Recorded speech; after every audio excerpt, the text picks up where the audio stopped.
नमस्कार दोस्तों। आज हम कल की क्लास है उसको कंटिन्यू करते हैं। कल तक हमने जो है वो मोहनजोदड़ो और हड़प्पा, दो कालीबंगा जो सिंधु घाटी सभ्यता है उसके नगरों के बारे में पढ़ लिया था कि उनकी क्या लोकेशन है, वहाँ क्या क्या प्राप्तियाँ हुई है। अब तीसरा नगर जो है वो है कालीबंगा। ठीक है, हम उसको करने जा रहे हैं आज। कालीबंगा है, आप सबको पता है कहाँ पे स्थित है। ये राजस्थान के हनुमानगढ़ जिले में स्थित है और इसका जो शाब्दिक अर्थ है वो है काली चूड़ियाँ। ठीक है, ये इसका शाब्दिक अर्थ है ना कालीबंगा का, ये काली मतलब काला रंग, बंगा मतलब बेंगल्स, चूड़ियाँ।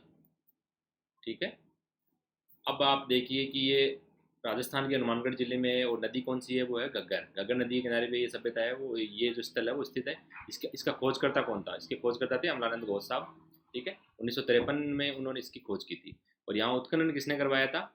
1961 में बीबी लाल और बीके थापर, ये दो पुरातत्वविद हैं।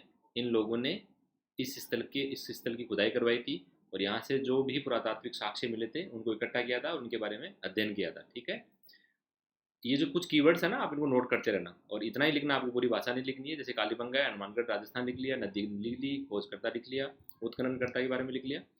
ठीक है, ये ऐसे कीवर्ड्स लिखते रहना आप साथ साथ में। ये जो कालीबंगा है इसको इंडस वैली सिविलाइजेशन की दीन बस्ती कहा जाता है। दीन बस्ती क्यों कहा जाता है? क्योंकि एक तो यहाँ पे जो ईंटें मिली है ना वो कच्ची ईंटें हैं। ठीक है, ज़्यादातर ईंटें कच्ची है, हालांकि पक्की ईंटें भी मिली है, लेकिन मोस्टली जो ईंटें यहाँ पे मिली है वो कच्ची ईंटें। एक यहाँ की जो जल निकासी प्रणाली थी वो प्रॉपर नहीं थी। ठीक है, जैसी हड़प्पा सभ्यता के अन्य नगरों में थी वैसी जल निकासी व्यवस्था यहाँ पे नहीं थी, इसलिए इसको हड़प्पा सभ्यता की दीन बस्ती कहा जाता है। यहाँ पे जो खेत मिले हैं वो जुते हुए खेत मिलते हैं। मतलब जो आप सबने देखा होगा कि जुते हुए खेत कैसे होते हैं, जो हल्के निशान होते हैं ना वैसे। ठीक है ना, तो यहाँ पे जुते हुए खेत के साक्ष्य मिले हैं और एक साथ दो फसलें ली हुई है। दो फसलें कौन कौन सी साथ ली हुई है? सरसों और चना, इन दोनों की खेती है वो एक साथ की हुई है। ठीक है, तो जुते हुए खेत के साक्ष्य बहुत ही इंपॉर्टेंट फैक्ट है कालीबंगा के बारे में, इसको आप याद रखना अच्छे से। सीधा सवाल आ सकता है कि जुते हुए खेत के साक्ष्य हड़प्पा सभ्यता के किस स्थल से मिले हैं, तो उसका आंसर आपको लगाना है कालीबंगा। एक यहाँ से मिले युग्मित समाधान। ठीक है, लोकथल से भी युग्मित समाधान मिला है और यहाँ से भी युग्मित समाधान मिला है। तो कालीबंगा से ये युग्मित समाधान है जहाँ पे दो लोगों को एक साथ है वो दफनाया गया है। ठीक है, तो युग्मित समाधान मिला है। यज्ञ वेदिकाएं जो होती है ना, जिसमें मतलब हवन कुंड आदि किया करते थे, तो वो यज्ञ वेदिकाएं कालीबंगा से भी मिली है। ठीक है, बेलनाकार मोहर, जो ये मेसोपोटामिया की बेलनाकार मोहर थी। ठीक है, जैसे मैंने आपको कल के क्लास में बताया था कि मोहनजोदड़ो से भी बेलनाकार मोहर मिली है। ठीक है, और ये कालीबंगा से भी ये बेलनाकार मोहर मिली है। हम आगे देखेंगे कि जो सिंधु घाटी सभ्यता की जो मोहरें थी ना वो मोस्टली ऐसे आयताकार या फिर वर्गाकार या त्रिभुजाकार इस प्रकार की मोहरें थी। तो ये अलग तरह की मोहर मिलती है, बेलनाकार मोहर। तो इससे पता चलता है कि ये लोग जो है विदेश व्यापार भी करते थे और इनका मेसोपोटामिया के साथ में व्यापार था। ठीक है, एक मिनट। हाँ ठीक है, एक यहाँ पे क्या है, अलंकृत ईंटें मिली है कालीबंगा के बारे में। ये भी बहुत इंपॉर्टेंट फैक्ट है कि कालीबंगा से जो है वो अलंकृत ईंट मिलती है। ठीक है, एक साधारण ईंटें हैं, अलंकृत ईंट का मतलब उसके ऊपर कुछ कुछ चित्र वगैरह, चित्रकारी वगैरह या फिर कुछ ऐसे कोई रिलीफ के रूप में कुछ आकृतियाँ वो काटी हुई है। तो ये अलंकृत ईंट कहाँ से मिलती है? कालीबंगा से मिलती है। सूती वस्त्र का साक्ष्य, ये कुछ कॉमन फैक्ट्स हैं जो जैसे ये बेलनाकार मोड़ थी तो ये मोहनजोदड़ो कालीबंगा दोनों से मिलती है। ठीक है, सूती वस्त्र के साक्ष्य जो है वो मोहनजोदड़ो कालीबंगा दोनों से मिलते हैं। ये बर्तन है, कोई बर्तन है मिट्टी का बना हुआ, उसके ऊपर जैसे कोई सूती कपड़ा लगाया हुआ है और उसकी छाप बनी हुई मिली है, तो इससे पता चलता है कि ये लोग सूती वस्त्र के बारे में जानकार थे। ठीक है, तो ये कुछ इंपॉर्टेंट फैक्ट हैं, कुछ जो प्राप्तियां यहाँ से कालीबंगा से हुई है वो मैंने आपको बता दी है। आप इनको अपने हिसाब से अपने कीवर्ड्स में इनको लिख लेना ताकि आपको रिवाइज करने में आसानी हो, और प्रीलिम्स में जो भी इसके बारे में फैक्ट हो आप तुरंत उसको पकड़ के अपना जो है वो सही आंसर को टिक मार सको। अगला स्थल जो है ना उसके बारे में पढ़ते हैं, वो है लोथल। लोथल जो है ना गुजरात में पड़ता है। ये एक बंदरगाह नगर था। आप सबने इसको पहले भी अपनी स्कूल जो 9वीं 10वीं क्लास में अंदर जहाँ भी हम सिंधु घाटी सभ्यता पढ़ते हैं वहाँ भी पढ़ा होगा आप लोगों ने। तो लोथल जो है गुजरात में पड़ता है। ये इसकी नदी कौन सी है? नदी है बोगवा। और इसकी खोज किसने की थी? ठीक है, मतलब इसका उत्खनन किसने करवाया था इस स्थल का? तो वो थे SR राव साहब। ठीक है, जो ये SR राव थे, रंगनाथ राव नहीं नाम था इनका, ये SR राव थे। इन्होंने इसका उत्खनन करवाया था। ठीक है, और ये एक व्यापारिक और बंदरगाह नगर था। ठीक है, इसकी खास बात इस नगर की, ये एक व्यापारिक और बंदरगाह नगर था। यहाँ पे जो है व्यापारिक गतिविधियाँ थी वो काफ़ी समृद्ध अवस्था में थी, और जो विदेश व्यापार था, खासकर घरेलू व्यापार के अलावा विदेश व्यापार जो था ना, इस नगर से काफ़ी मात्रा में हुआ करता था उस समय। इस एक यहाँ पे गोदीबाड़ा मिलता है। गोदीबाड़ा डॉकयार्ड होता है, वो एक ऐसी जगह होती है जो कि जहाँ से जो जहाज़ होते हैं उनको समुद्र में उतारा जाता है, ठीक है। तो लोथल से एक गोदीबाड़ा मिलता है, और वो इस सभ्यता की सबसे बड़ी इमारत भी मानी जाती है, ठीक है। एक बड़ी कृति है ये गोदीबाड़ा। वैसे ऐसे सवाल नहीं पूछाते कौन सी सबसे बड़ी इमारत है, कौन सी सबसे बड़ी कृति है, क्योंकि कई जगह वो आपको मोहनजोदड़ो का जो अन्नागार है वो भी मिलता है, और कई जगह ये भी गोदीबाड़ा भी मिलता है। तो आपको ऐसे सवाल तो वैसे पूछे नहीं जाते, लेकिन आप ध्यान रखना कि गोदीबाड़ा मिला यहाँ से, और एक काफ़ी बड़ी जो है वो इमारत है, मतलब जगह है, काफ़ी बड़ी एक निर्माण है सिंधु घाटी सभ्यता के हिसाब से। और इसका उपयोग वो लोग जो जहाज होते थे उनको समुद्र के अंदर उतारने के लिए करते थे, ठीक है। एक यहाँ पे मन के बनाने का कारखाना मिलता है, बीड्स जो होते हैं, ठीक है। ये बीड्स क्या होते थे, वैसे आभूषण बनाने में इनका प्रयोग होता था, और मन के बनाने के कारखाने चनूदड़ों से भी मिलते हैं और यहाँ से भी मिलते हैं, ठीक है। एक चावल के साग से मिलते हैं यहाँ से, ठीक है, चावल के साग से।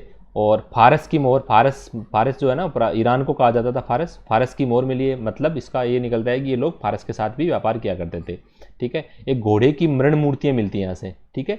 घोड़े की मृण मूर्तियाँ, ये क्या है घोड़े की मृण मूर्तियाँ, आप देखना अगर आपके सवाल आता है कि क्या सिंधु घाटी सभ्यता के लोग घोड़े के से जानकार थे या घोड़े का उपयोग किया करते थे, तो आपको उसका आंसर करना है कि नहीं, ठीक है। आप ध्यान रखना इस बात को कि इसका उत्तर आपको करना है नहीं, क्योंकि यूपीएससी ने एक बार ये सवाल पूछा था कि सिंधु घाटी सभ्यता के लोग घोड़े के प्रति, मतलब घोड़े से जानकार थे या घोड़े का उपयोग वो अपने दैनिक कार्यों के अंदर किया करते थे, तो आप उसमें आपको आंसर करना है नहीं करते थे, क्योंकि फिर भी यहाँ से मूर्ति मिली तो आप तो कन्फ्यूज हो जाओगे इसमें। तो आपको ध्यान रखना कि ये लोथल जो है ना, ये एक्चुअली जो परिपक्व हड़प्पा का नगर नहीं है। परिपक्व हड़प्पा के समय तो ये इतना विकसित नहीं था।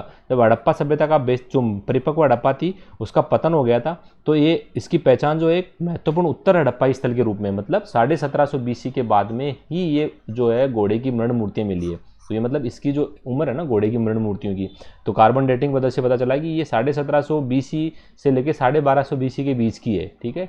तो ये आपको ये ध्यान रखना है कि लोथल से घोड़े की मृण मूर्तियाँ, अगर सिर्फ सिंपल फैक्ट आ गया कि घोड़े की मृण मूर्तियाँ कहाँ से मिली है, तो वो लोथल से मिली है।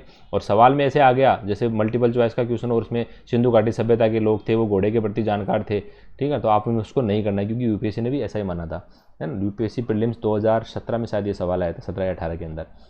यहाँ चक्की के पार्ट मिले, चक्की के पार्ट अनाज पीसने के लिए चक्की का प्रयोग किया जाता था, तो उसके पार्ट भी यहाँ से मिले हैं, ठीक है। तो ये कुछ इसके बारे में बेसिक फैक्ट है लोथल के बारे में। ये आप अपनी भाषा में और अपने नोट्स में इनको नोट कर लीजिए और इनको याद रखना है। जो सबसे इम्पोर्टेंट है कि एक तो ये बंदरगाह था, ठीक है, गोदीबाड़ा है मिला यहाँ पे, और एक ये फारस की मोहर और घोड़े की मृण मूर्तियाँ, ये कुछ सबसे इंपॉर्टेंट फैक्ट है इसके, जो आप याद रखना। अगला जो स्थल है वो है धोलावीरा। धोलावीरा भी गुजरात में पड़ता है। इसकी खास बात यह है कि किसी भी नदी के किनारे स्थित नहीं है ना, याद रखना, ये किसी भी नदी के किनारे पे स्थित नहीं है धोलावीरा। और ये हाँ, ये एक बहुत बढ़िया फैक्ट है कि धोलावीरा जो है वो सिंधु घाटी सभ्यता का सबसे बड़ा नगर है, ठीक है। सबसे विस्तृत नगर कौन सा है, धोलावीरा है, ठीक है। और इसका जो इसके उत्खननकर्ता कौन था, वो थे RS बिष्ट साहब, ठीक है। एक ये 3 भागों में बटा हुआ है। जनरली जो हड़प्पा सभ्यता के नगर थे वो 2 भागों में बटे हुए थे, इसका पश्चिमी भाग और पूर्वी भाग, लेकिन ये 3 भागों में, पूर्वी भाग, मध्य भाग और पश्चिमी भाग, 3 भागों में बटा हुआ है।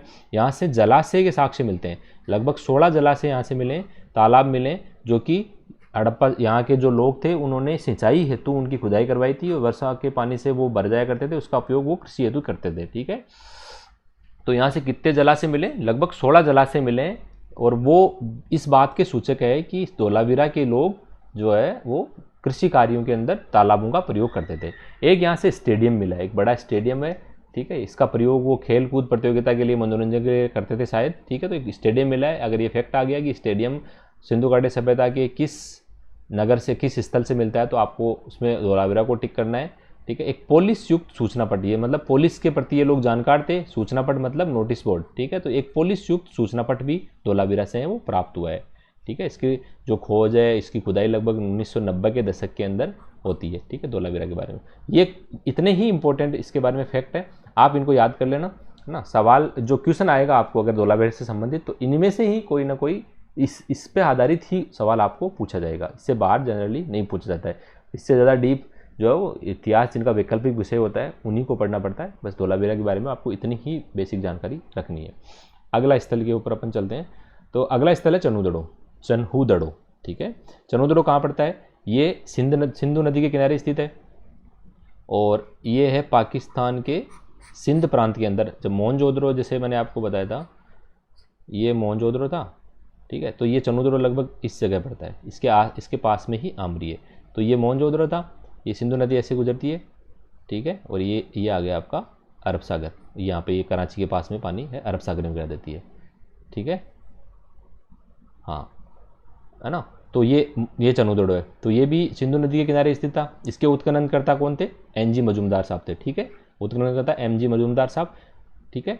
देखो अपने जो प्रीलिम्स में सवाल आएंगे ना, उसमें जो ये जैसे ये डीप हिस्ट्री का सवाल बनते हैं, ये किसने इसकी उत्खनन करवाया था, ठीक है, किसने इसकी खोज की थी, तो ये क्या है, जिनका इतिहास वैकल्पिक विषय होता है ना, या फिर हिस्ट्री का, जैसे 2012 तक जो आरएस के अंदर जब सब्जेक्ट चला करते थे, 2 सब्जेक्ट आपको लेने होते थे, उस समय जो प्रीलिम्स होता था वहाँ पे ऐसे सवाल पूछे जाते थे कि निम्न किस स्थान का कौन उत्खनन करता है, किसकी खोज किसने की।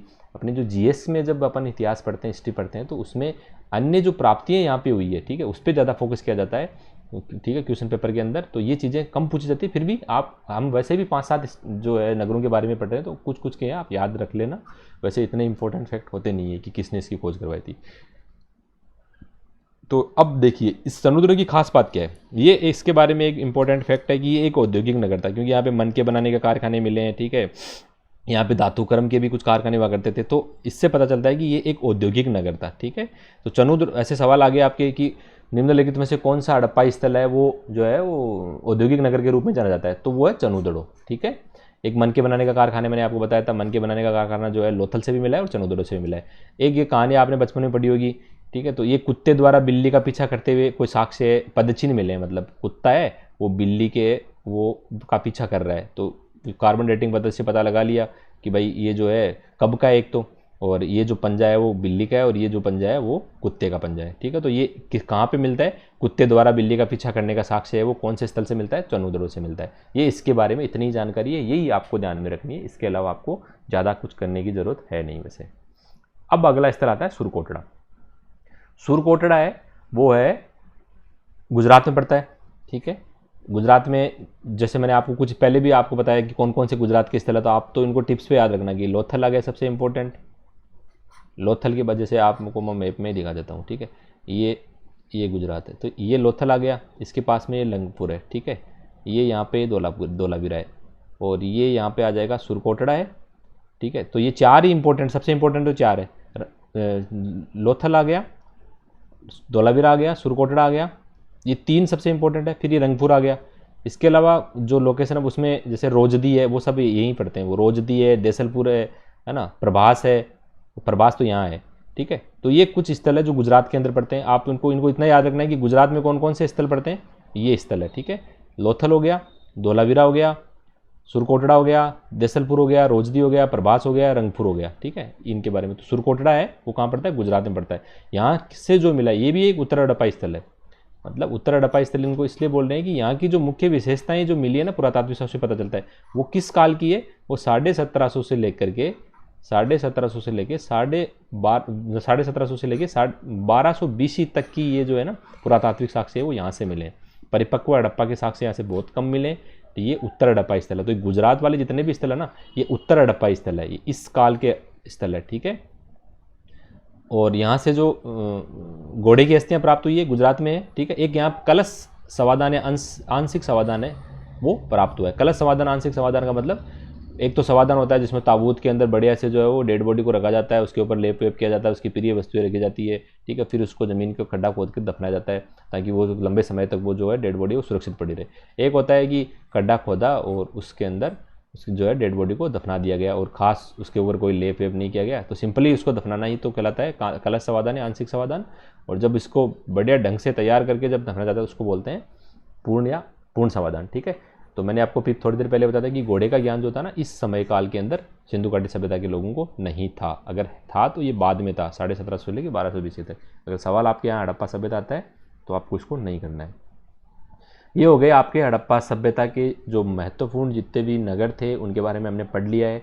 अब हड़प्पा सभ्यता के जो लोग थे उनका जीवन कैसा था, ठीक है। जीवन के कौन कौन से भाग होते हैं, जैसे जीवन में राजनीतिक जीवन होता है, आर्थिक जीवन होता है, सामाजिक जीवन होता है, ठीक है, धार्मिक जीवन होता है। ये सारे जो जीवन के पक्ष होते हैं ना अब उनके बारे में हम पढ़ेंगे, ठीक है। तो हड़प्पा सभ्यता की राजनीतिक स्थिति कैसी थी, देखो हड़प्पा सभ्यता के बारे में जितनी भी जानकारी है ना, वो सारी की सारी पुरातात्विक साक्ष्यों पे आधारित है। ठीक है, पुरातात्विक साक्ष्यों पे आधारित है।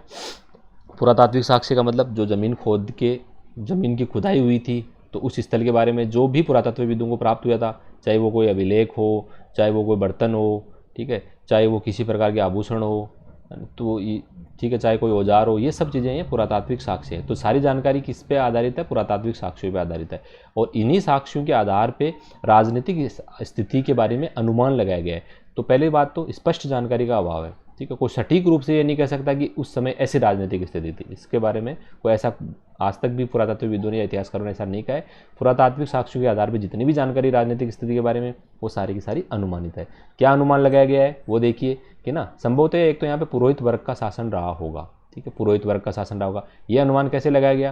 क्योंकि यहाँ पे एक पुरोहित राजा की मूर्ति, मैंने आपको कल की क्लास में बताया था कि मोहनजोदड़ो से प्राप्त हुई है पुरोहित राजा की मूर्ति। वो पुरोहित राजा की मूर्ति जो है वो ध्यान की मुद्रा में है। उसने एक शॉल है वो ओढ़ रखी है, धड़ तक की मूर्ति है वो। ठीक है, ऊपर का, नीचे का हिस्सा नहीं है, उसमें पेट से लेकर धड़ से लेकर के ऊपर का वो है ना। और उसमें जो वो ध्यान की मुद्रा में उसने एक शॉल भी ओढ़ रखी है। तो एक तो ऐसा लगता है कि ये किसी कोई प्रबुद्ध आदमी था, कोई विशिष्ट व्यक्ति था, उसी की मूर्ति है ना। और वैसा लग रहा है कि ये ध्यान की मुद्रा में, तो ऐसा लग रहा है कि ये पुरोहित ही होगा। और यहाँ पे पुरोहित वर्ग जो है उसका शासन रहा होगा। ठीक है, तो इस पुरोहित राजा की मूर्ति से जो है ये अंदाज लगाया गया है। एक यहाँ पे क्या है, एक समान प्रशासनिक व्यवस्था जरूर रही होगी, क्योंकि सभी नगर आपने देखा होगा कि एक समान नगर नियोजन के अंदर है। नगर है वो 2 भागों में बटा हुआ है, नाली व्यवस्था है, ईंटों का आकार है वो लगभग सभी नगरों में एक समान है ना। और एक दूसरे के साथ व्यापार के भी साक्ष्य मिलते हैं। तो इन सब चीज़ों से पता चलता है कि ये जो नगर है कोई एक ही प्रशासनिक व्यवस्था के अंडर रहा होगा। आप ये समझ लीजिए कि जैसे भारत के सभी भारत है पूरा एक अपना देश है। ठीक है, तो अब भारत के अंदर कोई व्यवस्था है सभी नगरों की, तो लगभग जितने भी नगर है उनकी लगभग व्यवस्था जो एक समान होगी। जैसे सभी नगरों के अंदर जो है वो नगरीय स्वायत्त संस्थाएं हैं। ठीक है, तो कभी ये तो है नहीं कि सिर्फ जयपुर में है और उधर अहमदाबाद में नहीं, ऐसा नहीं, सभी नगरों के अंदर है वो। तो इससे पता चलता है कि ये जो है हमारी जो किसी एक ही सरकार के अंडर में रहे होंगे। ठीक है, तो केंद्र सरकार एक है। ठीक है, तो ये जो सभी हड़प्पा सभ्यता के सभी नगर थे, इनकी एक प्रशासनिक व्यवस्था है। इसका मतलब यहाँ जरूर कोई व्यवस्था रही होगी, है ना। और ये अंदाज इस चीज़ से लगाया गया है कि जो नगर नियोजन है वो सभी नगरों का एक समान है। ठीक है, शासन में चूंकि ये जो है ना कृषि का अधिशेष उत्पादन हुआ करता था, ये लोग आपस में घरेलू व्यापार भी करते थे, विदेश व्यापार भी इनका था ना, व्यापार वाणिज्य के साक्ष्य भी काफ़ी मिले हैं, है ना। इससे पता चलता है कि जो व्यापारी वर्ग इस समय था वो काफ़ी वर्चस्वशाली जो है रहा होगा। ये इसके बारे में अनुमान 3 जो इम्पोर्टेंट अनुमान लगाए गए हैं ये बातें हैं। ठीक है ना, आपके सवाल में घुमा फिरा के इन्हीं में से कोई एक फैक्ट आ जाएगा, है ना। अनुमानित है, इसके बारे में कोई सटीक जानकारी है, सटीक कोई दावा है किसी भी हिस्टोरियन के द्वारा नहीं किया गया है। अब देखते हैं इनकी सामाजिक स्थिति कैसी थी। इस समय का जो समाज था, ठीक है, वो कितने भागों में बटा हुआ था, कौन कौन से समाज में वर्ग हुआ करता था, है ना। अब समाज जो था वो मात्र सत्तात्मक था या पितर सत्तात्मक था, इनका खान पान कैसा था, इनका समाधान पद्धति कैसी थी। ठीक है, ये लोग शांति प्रिय थे कि युद्धों के अंदर रत रहा करते थे, है ना। ये सारी जो चीज़ें होती हैं ना, सामाजिक स्थिति, मनोरंजन कैसा था, इनका मनोरंजन करते थे कि नहीं करते थे, ये सारी चीज़ें इन सामाजिक स्थिति में पढ़ते हैं। ठीक है ना, हम आगे भी जब जैसे जैसे आगे बढ़ते जाएंगे तब जिस भी काल के बारे में हमें सामाजिक स्थिति के बारे में पढ़ेंगे, तब यही चीज़ें, यही कीवर्ड से, यही जो पॉइंट है, इन्हीं के ऊपर देखना होता है कि परिवार कैसा था, संयुक्त था कि एकल थे, मात्र सत्तात्मक था कि पितर सत्तात्मक था, समाज कितने वर्ग में बटा हुआ था, समाज के अंदर जो है वो महिलाओं की स्थिति कैसी थी। ठीक है, ये सारी चीज़ें देखनी होती है। तो एक तो यहाँ पे जो पुरातात्विक साक्ष्यों से जो जानकारी मिलती है वो ये है कि ये जो समाज है ना वो मात्र सत्तात्मक था। ठीक है, मात्र सत्तात्मक था। मात्र सत्तात्मक का आप मतलब जानते हो कि मात्र सत्ता, जहाँ पे जो परिवार की जो मुखिया होती है वो महिला होती है ना। तो इसकी जानकारी कैसे मिलती है कि यहाँ से मातृ देवी की मूर्तियाँ मिली है। ठीक है, मातृ देवी की मूर्तियाँ, वो पुरुष जो देवता है उनसे ज़्यादा मूर्तियाँ मातृ देवी की मूर्ति मिली है। तो मतलब पता चलता है कि महिलाओं की स्थिति जो थी ना समाज के अंदर काफ़ी दमदार थी। तो मात्र सत्तात्मक जो है वो परिवार रहे होंगे इस समय। ठीक है, और एक यहाँ पे क्या है कि जो ये पुरातात्विक साक्ष्य मिलते हैं ना, इससे पता चलता है कि जो समाज है वो आर्थिक आधार के ऊपर कई वर्गों में बटा हुआ था। ठीक, आर्थिक आधार पे कई वर्गों में बटा हुआ था और ये लगभग 4 वर्ग बताए गए यहाँ पे। ठीक है, तो एक कौन को सबसे प्रमुख वर्ग जो था, मैंने आपको अभी राजनीतिक स्थिति में बताया था कि एक पुरोहित वर्ग था। ठीक है, क्योंकि यहाँ से मोहनजोदड़ो से ये पुरोहित राजा की मूर्ति मिलती है ना। पुरोहित वर्ग जिसका शासन प्रशासन के अंदर अहम रोल था। दूसरा वर्ग था व्यापारी वर्ग था, क्योंकि इस समय का जो व्यापार है वो बहुत ही समृद्ध था। तो इससे पता चलता है कि कोई वर्ग तो रहा होगा जो व्यापार को चलाता था। तीसरा जो वर्ग है वो किसान वर्ग है, क्योंकि कृषि का अधिशेष उत्पादन होता था तो किसान भी थे, किसान वर्ग था। चौथा श्रमिक आवास, क्योंकि जब व्यापार वाणिज्य और कृषि का अधिशेष उत्पादन होता तो श्रमिकों की आवश्यकता रही होगी, तो श्रमिक वर्ग है वो भी था। तो ये 4 वर्ग थे, और ये कैसे बटे हुए थे, ये कोई जन्म आधार पर नहीं बटे हुए थे, ये सब आर्थिक आधार पर बटे हुए, आर्थिक आधार पर ये 4 वर्गों का जो इस समय जो है वो जन्म हुआ था। तो कौन कौन से, पुरोहित वर्ग, व्यापारी वर्ग, किसान वर्ग और श्रमिक वर्ग, ठीक है। और ये इसके साक्ष्य हैं कि इससे अंदाज लगा जाता है। तो मैंने कोष्टक में इनको लिख दिया है कि भाई देखो ये चीज़ है, पुरोहित राजा की मूर्ति मिली है, तो ये इससे, ये और भी साक्ष्य मिले हैं लेकिन हमने इंपॉर्टेंट को लिख लिया है यहाँ पे सिर्फ, ठीक है। ये आ गया वर्ग के बारे में। अब देखते हैं ये शांति प्रिय थे कि या फिर युद्ध करते थे। तो ये लोग जो थे ना, मातृ सत्तात्मक परिवार रहता है, तो जहाँ जिस घर के अंदर जो है ना महिला मुखिया होती है तो वो वैसे शांत होते हैं थोड़े। तो ये शांति प्रिय समाज था इस समय का, ठीक है। एक दूसरे यहाँ पे जो हथियार है वो बहुत कम मात्रा में मिले हैं, ठीक है। मात्र सत्तात्मक भी था, पशुपालन कृषि वगैरह किया करते थे। तो ये लोग अपने जो है आजीविका और व्यापार के अंदर ही रत रहा करते थे। इनका ये युद्ध के अंदर इनके कोई ऐसे खास झगड़े थे नहीं, है ना। और तो ये शांतिप्रिय समाज था। और जो है ना हथियार वगैरह है वो यहाँ से नहीं मिले, जो मिले कृषि और पशुपालन से संबंधित या अपन के व्यापार उद्योग से संबंधित इनके जो है औजार वगैरह ही मिले, ठीक है। और अब जब से श्रृंगार था कि नहीं था, अब महिलाएं और पुरुष समाज के अंदर रहते हैं तो वो किस प्रकार का उनका क्या शौक हुआ करते थे, श्रृंगार करते थे कि नहीं करते थे, ये जानकारी ये भी सामाजिक स्थिति के अंदर आती है। तो इस समय के जो पुरुष और महिला थे ना, श्रृंगार करते थे।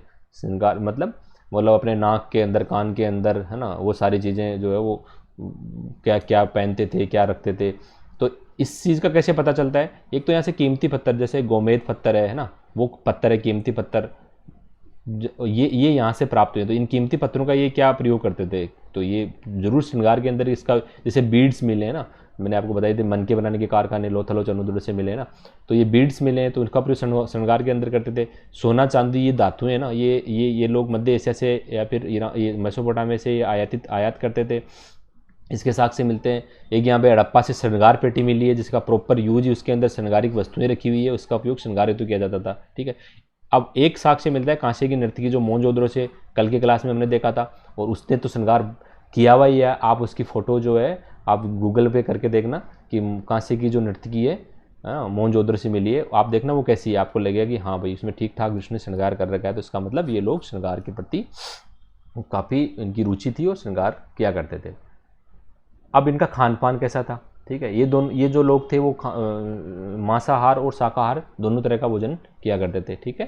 तो इनका खान पान में दोनों तरह की चीज़ें इस्तेमाल करते थे। मनोरंजन के अंदर क्या है, मनोरंजन से भी जैसे यहाँ पे इक्का गाड़ी है, ठीक है। ये इक्का गाड़ी आपको मैंने बताया था कि हड़प्पा से इक्का गाड़ी मिली है, और जो बैलगाड़ी का एक खिलौना है वो राखी गढ़ी से मिला है ना।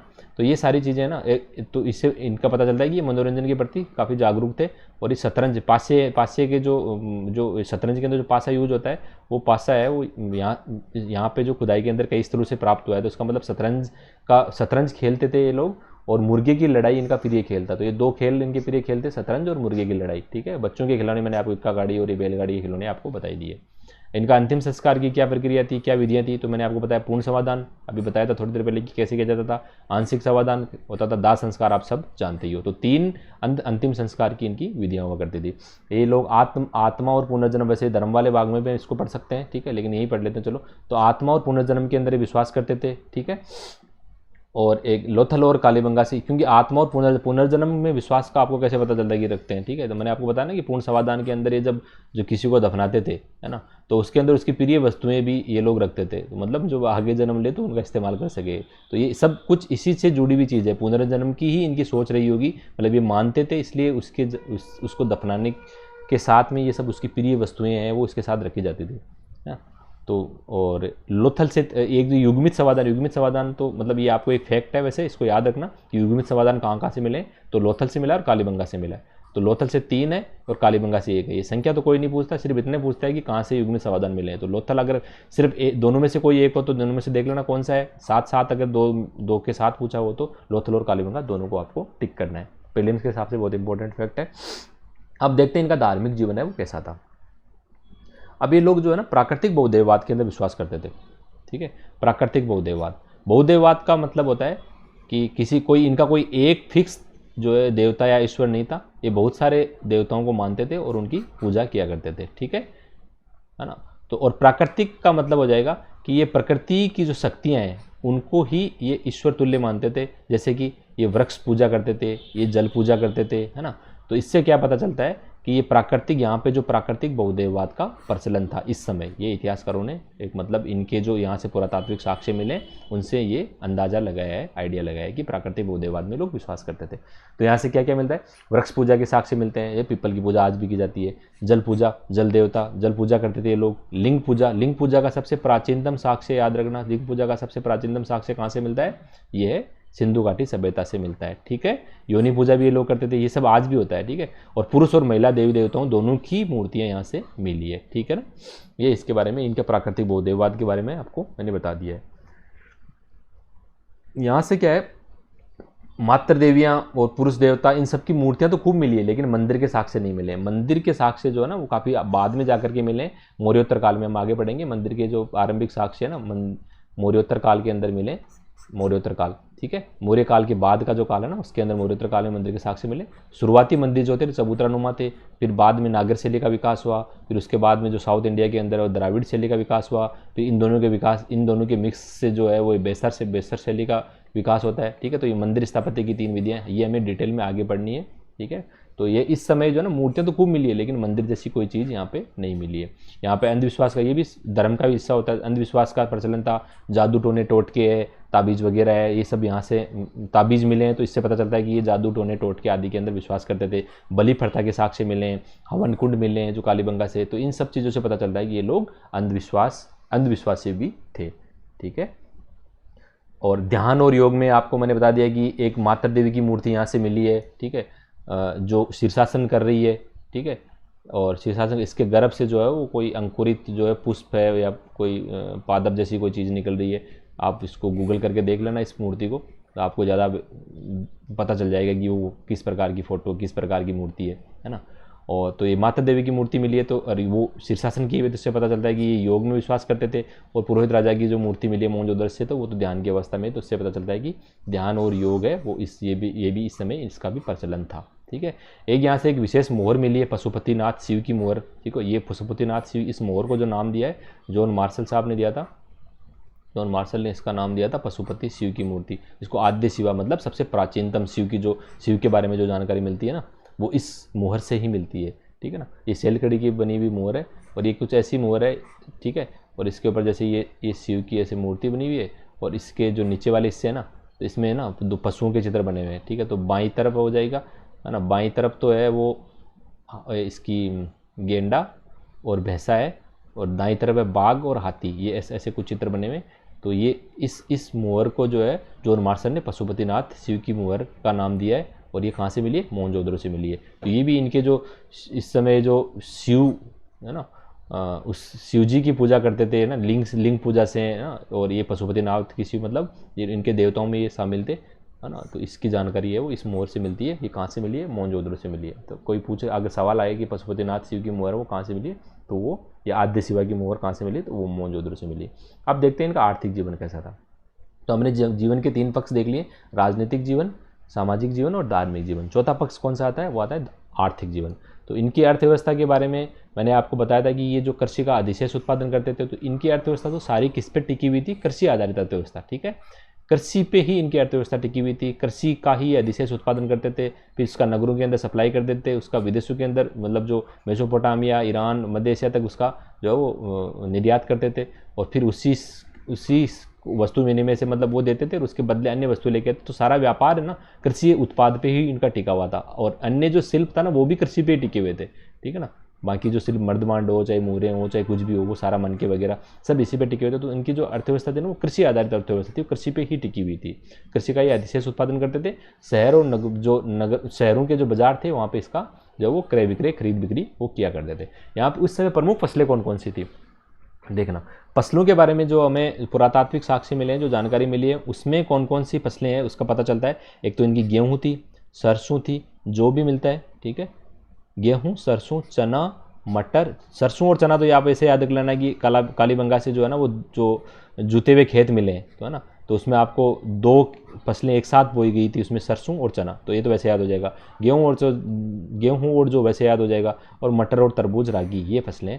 वैसे इस पे सवाल बनते नहीं है, कई बार पूछ लेते हैं कि कौन कौन सी फसलों के बारे में, तो 4-5 फसलें एक ऑप्शन में दे दी, फिर 3-4 दूसरे ऑप्शन में दे दी, तो कुछ एक आधी ऐसी होगी जैसे, तो वो आपको फिर वैसे आप उसको बाहर कर दोगे, ठीक है ना। तो ये कुछ ये मोटे मोटे हैं, तो आप इनको याद रख लेना, गेहूँ, सरसों, चना, जौ, मटर, तरबूज, रागी, इनके बारे में ये लोग। और उत्तर हड़प्पाई स्थल जो थे ना, उत्तर हड़प्पाई स्थल, ठीक है ना, पहले जो ये परिपक्व हड़प्पा में थे, ये चावल वगैरह से तो जानकारी इनकी इससे मतलब इसके प्रति जानकार तो नहीं थे, लेकिन उत्तर हड़प्पाई स्थल जो 1750 से लेकर 1250 तक का जो समय काल था, उस समय ये लोग ये चावल के बारे में भी जानकार हो गए थे, ठीक है, चावल का प्रयोग भी करने लग गए थे। तो लोथल है ना, रोथल से भी चावल के साग से मिलते हैं, और रंगपुर से चावल की, लोथल में तो क्या है, कोई जैसे आवन कुंड है उसके अंदर कुछ चावल के दाने वगैरह मिले, और रंगपुर से चावल की भूसी मिली है, ठीक है, रंगपुर इस लोथल के पास में स्थित है। तो इन दोनों स्थलों से किसके साग से मिलते हैं, चावल के साग से मिलते हैं, ठीक है। और बाजरे के कोई साग से है वो इस समय नहीं मिलते हैं, हड़प्पा सभ्यता से बाजरे के साग से नहीं मिलते। तो कृषि हो गया, तो कृषि है वो सिंचाई के बिना तो होगी नहीं। तो अब यहाँ की देखते हैं सिंचाई की स्थिति कैसी, सिंचाई की व्यवस्था क्या थी, ठीक है।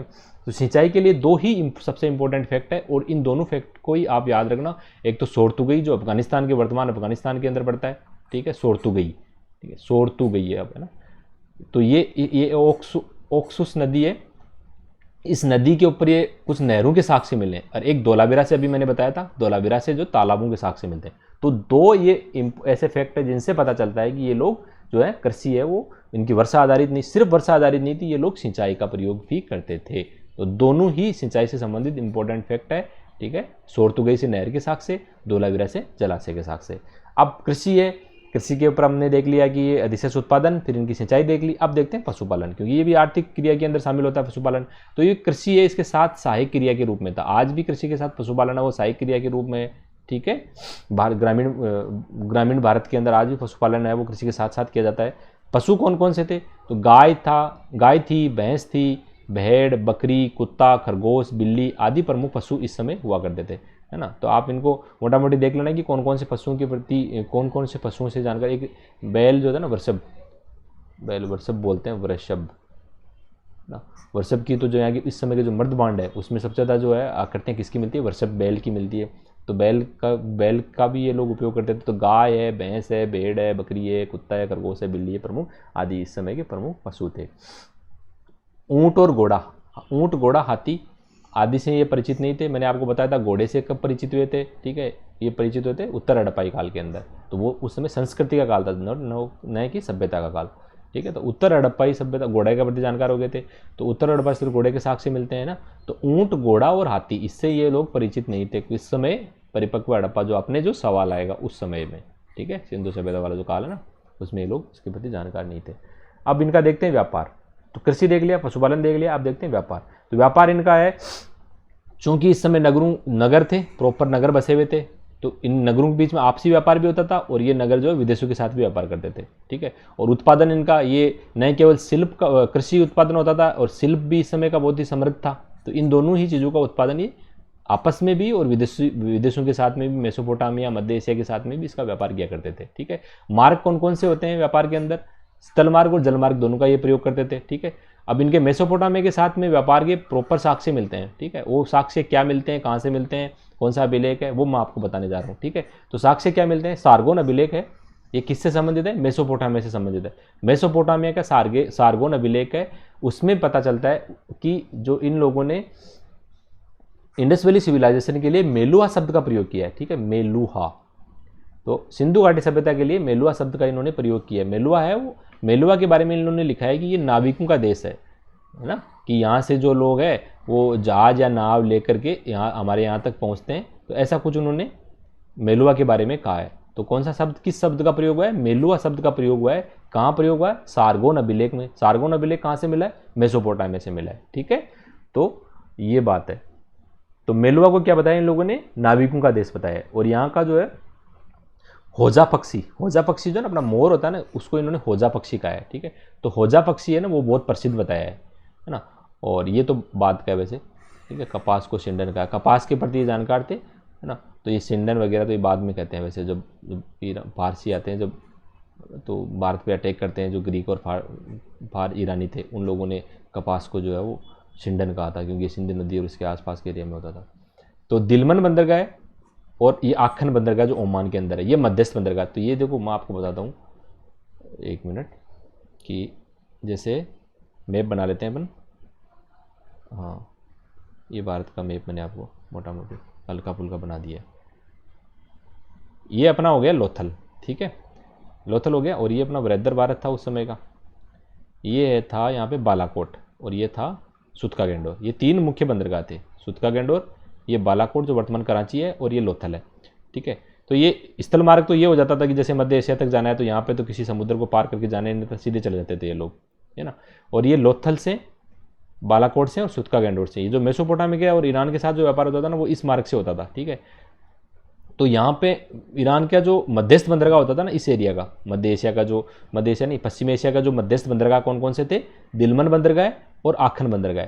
ये यहाँ से मेसोपोटामिया उर बंदरगाह से ये लोग यहाँ पहुँचते थे, ठीक है। और वहाँ से, यहाँ से पहुँचने के बाद में ये लोग इधर सुतकागंड और बालाकोट और लोथल पहुँच जाते थे, ठीक है। तो मेसोपोटामिया का बंदरगाह था वो तो उर बंदरगाह था, तो ठीक है ना, ये याद रखना। मेसोपोटामिया का कौन सा बंदरगाह था, उर बंदरगाह था। और उर बंदरगाह से लेकर के भारत के जो तीन बंदरगाह थे, सुतका गेंडोर, ठीक है, बालाकोट और लोथल, उनके बीच में ये दो, दिलमुन और आखन। ये दिलमुन जो वर्तमान जो बहरीन है ना, उसको बोलते हैं, और आखन किसको बोलते हैं, ओमान को बोलते हैं। ये दोनों मध्यस्थ बंदरगाह हुआ करते थे, ठीक है। अब इनकी आर्थिक स्थिति के बारे में हमने देख लिया कि भाई इनकी कृषि आधारित अर्थव्यवस्था थी, विदेश व्यापार हुआ करता था, पशुपालन वगैरह सब देख लिया, है ना। और अब देखते हैं कि मुद्रा व्यवस्था थी कि नहीं थी। ये लोग क्या, इनके इस समय मुद्रा व्यवस्था का प्रचलन नहीं था, ठीक है, मुद्रा व्यवस्था इस समय प्रचलित नहीं थी। ये लोग व्यापार, अगर मुद्रा व्यवस्था नहीं तो व्यापार कैसे करते थे, एक वस्तु देते थे, उसके बदले दूसरी वस्तु है वो ले लिया करते थे, ठीक है। तो वस्तु विनिमय हुआ करता था। सोने चांदी का प्रयोग इस समय काफ़ी होता था। सोना चांदी वैसे उस समय भी कीमती धातु थी, क्योंकि ये रेयर है इसलिए कीमती थी। तो सोने चांदी का प्रयोग भी होता था, वस्तु विनिमय से ही ये लोग अपना व्यापार करते थे। मुद्रा व्यवस्था कोई जैसी चीज़ यहाँ पे उस समय नहीं थी, ठीक है। अब अभी आपको बताऊंगा कि इनकी मोहरें, थोड़े हम आगे चलेंगे तब बताऊंगा कि मोहरें का प्रयोग व्यापार के अंदर काफ़ी होता था, कि मोहर क्या चीज़ होती है, इसका प्रयोग क्यों किया जाता था, किसकी बनी होती थी, ठीक है। बंदरगाह कौन कौन से थे, अभी बताया आपने, मैंने आपको कि लोथल, बालाकोट, ठीक है, और सुतका गेंडोर, ठीक है, ये तीन प्रमुख बंदरगाह थे।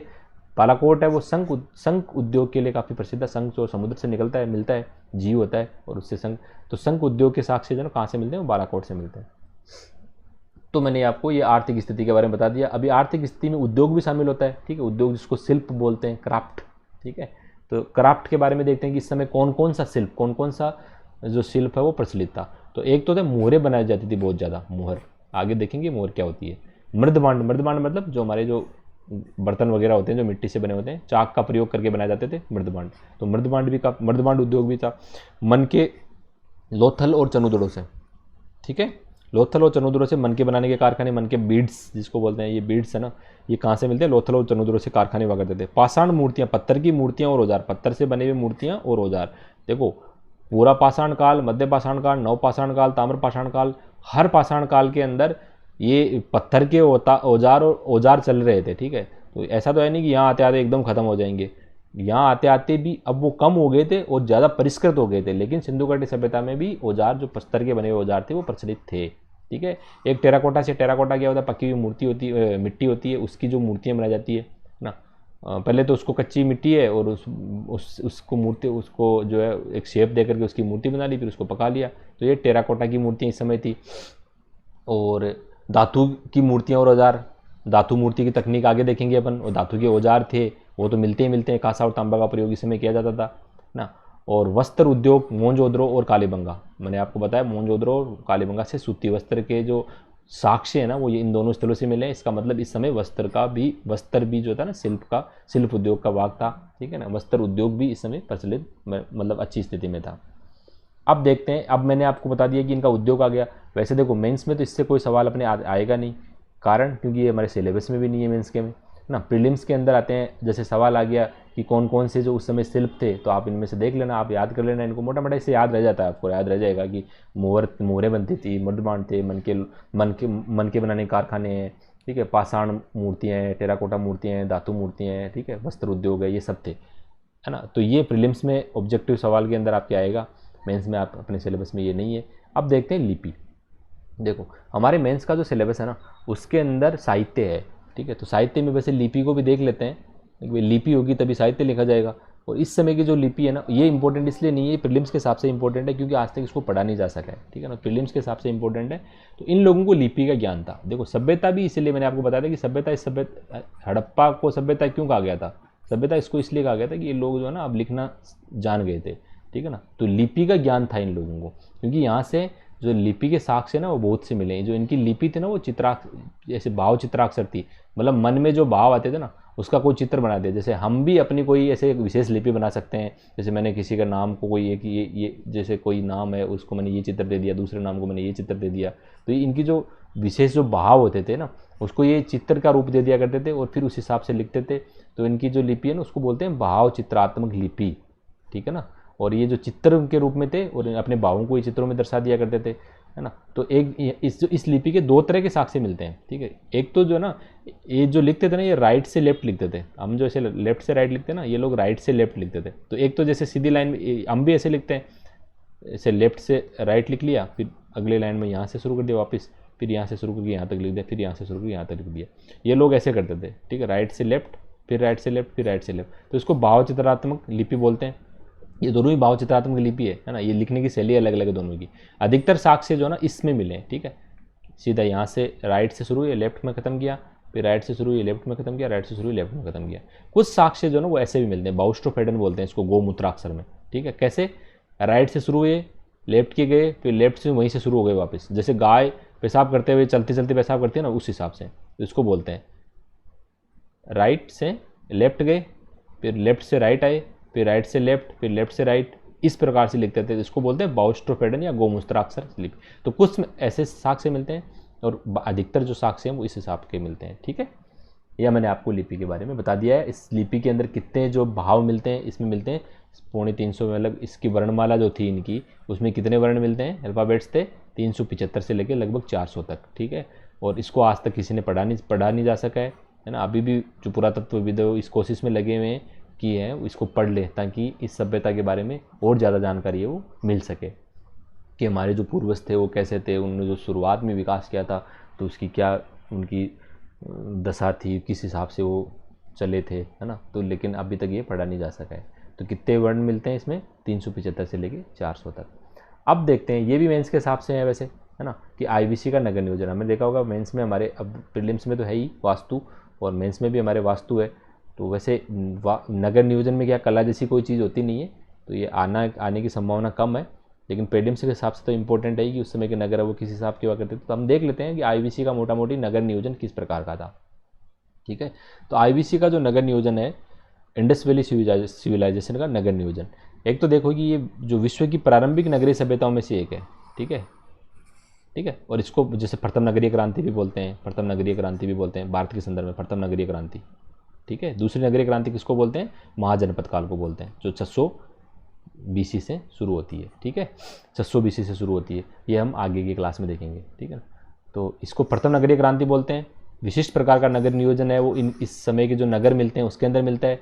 और इसको क्रांति क्यों बोलते हैं, क्रांति इसलिए बोलते हैं ना कि ये पहले का जो समय था उसमें तो ऐसी नगर जैसी चीज़ें थी, अनुपस्थित थी, बिल्कुल नई चीज़ थी, प्रगतिशील थी और भविष्य के लिए एक प्रेरणा स्रोत भी बनी थी, ठीक है ना। तो बिल्कुल कुछ नई चीज़ आ जाती है, बहुत प्रगतिशील हो और अचानक प्रकट हो गई हो सामने आकर के, तो उसको बोलते हैं क्रांति। तो ये नगरीय क्रांति, इसलिए इसको प्रथम नगरीय क्रांति बोला जाता है, ठीक है। द्वितीय नगरीय क्रांति, बीच में नगरीय क्रांति है वो गायब हो जाती है, नगर जो वो गायब हो जाते हैं वैदिक काल के अंदर, और फिर वैदिकोत्तर काल के अंदर जो वापस नगर आ जाते हैं सामने, तो फिर उसको द्वितीय नगर क्रांति, फिर वो कंटिन्यू आगे तक, ठीक है। तो इस समय के जो नगर थे उसकी विशेषताएं क्या क्या थी वो देख लेते हैं कि नगर थे उनकी विशेषताएं थी, या आपके दिमाग में एकदम ऐसे ही वैसे ही बिल्कुल याद हो जाएंगे कि नगर थे वो 2 भागों में बटे होते थे। अपवाद मैं बता दूंगा कि कौन से नगर में जो है नगर 2 भागों में बटे हुए नहीं थे।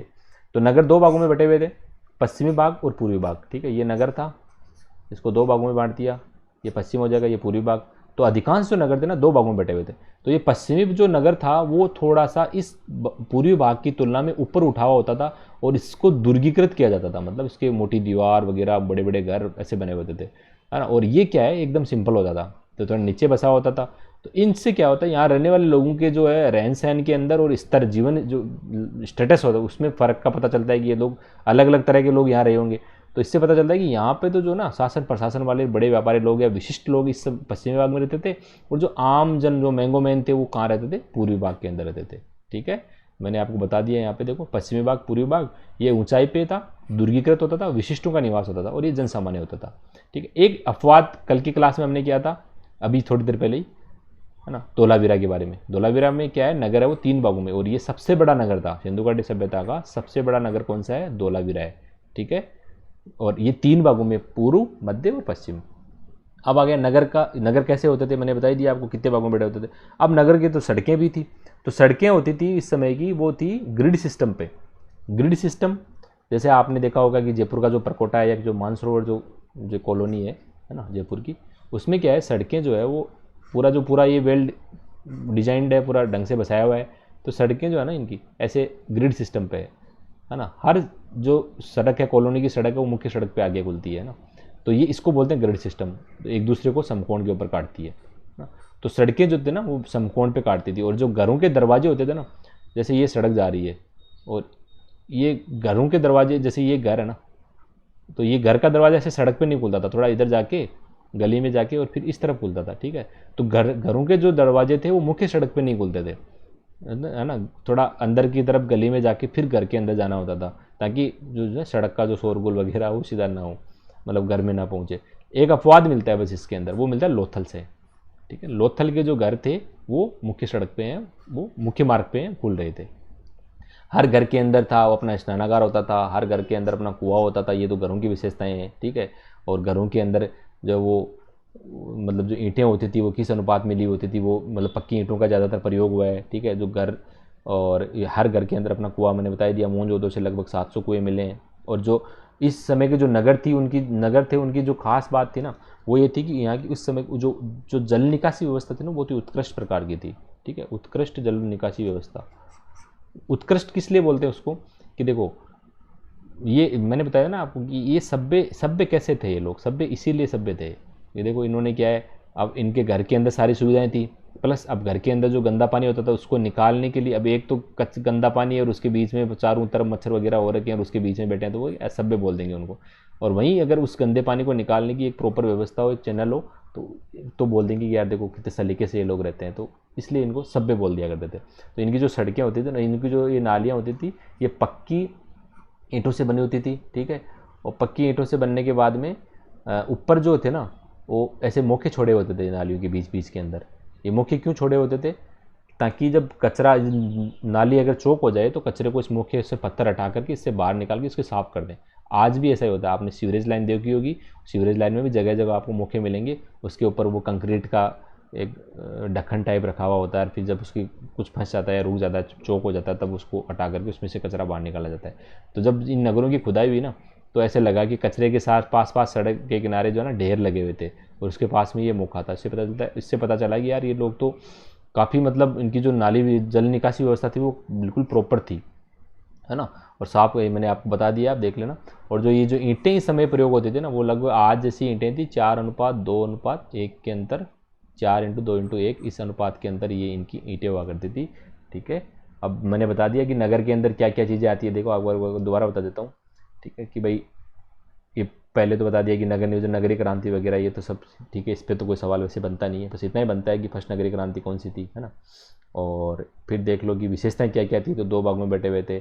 अब इनमें जो आप देख लेना कि भाई प्रीलिम्स के हिसाब से कौन सा फैक्ट इंपॉर्टेंट है, ऐसा नहीं है कि भाई इस पर सवाल अपन थोड़े दिनों बाद में क्या है कि जैसे मैं आपको क्या कल की जब ये अपना खत्म हो जाएगा, कल की क्लास में आपको कुछ क्वेश्चन बताऊँगा जो पहले आए हुए हैं ना, आरपीएससी में या विभिन्न अन्य पीसीएस के अंदर, कि सवाल जो है ना क्या आते हैं।